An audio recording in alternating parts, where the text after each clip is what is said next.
And welcome back to Fox Weather Live. The flooding in Kentucky, well, it's left behind not just water damage, but heartache for many business owners, one of them being Tony Kirves, owner of Southern Exposure Photography in downtown Hopkinsville. Tony's studio, a fixture in the community for more than 3 decades, it took on significant damage. But thanks to some preparation and some quick thinking, he did avoid the worst.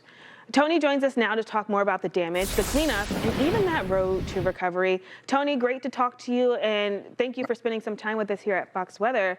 Can you describe to us how things unfolded for you with this water that rose in your business? And from my understanding, this has happened before.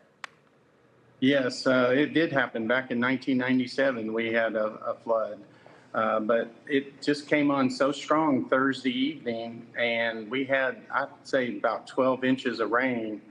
And the next day, we got to the studio, and the water was literally coming to our building. So we had to quickly get our sandbags and get our doors set so that we prevent a lot of extra water coming in. Our basement did fill completely up, but we were able to prevent by just shop vacuuming and keeping it off the first floor. So it was a lot of work, and we've had a lot of work since then, pumping the basement out with different pumps, and so yeah, it's a lot of work.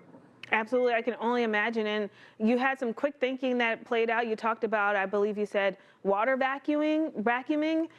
Was that some of the steps that you kind of had in plan before, or did you just think quick on your feet with that? Well, we just thought quickly with getting the shop vac and just trying to keep that water from coming in more.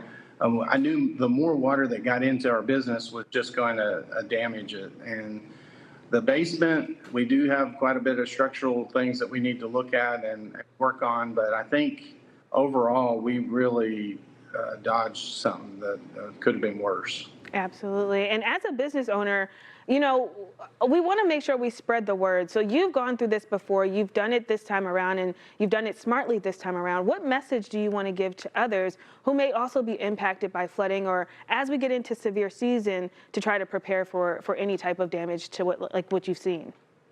I would just say, just watch the weather, make sure if you're in a flood zone, make sure that that it does flood, that I, from the first time, knew that 10 inches of rain was going to cause my building to get flooded. So when we started getting those numbers, that was where I was really concerned. And so we did, preparation work with getting sandbags and, using shop vacs and things like that. So yeah, you got to stay alert. That's the big thing. Absolutely. And from my understanding, 30 years now, so 3 decades that you've had this business in the community. How has the local community responded? Have you gotten support by your neighbors or maybe some local organizations with the aftermath of this flooding? Yes, we really have. There's been so many outpouring of people helping and coming to help us through the process. And our whole community, I just can't say how much that all the people have come out to help others. We're lucky.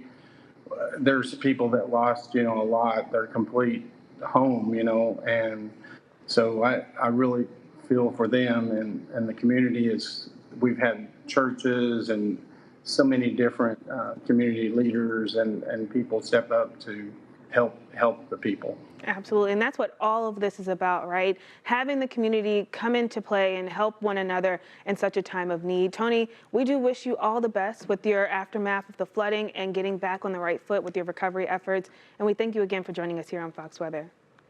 Thank you.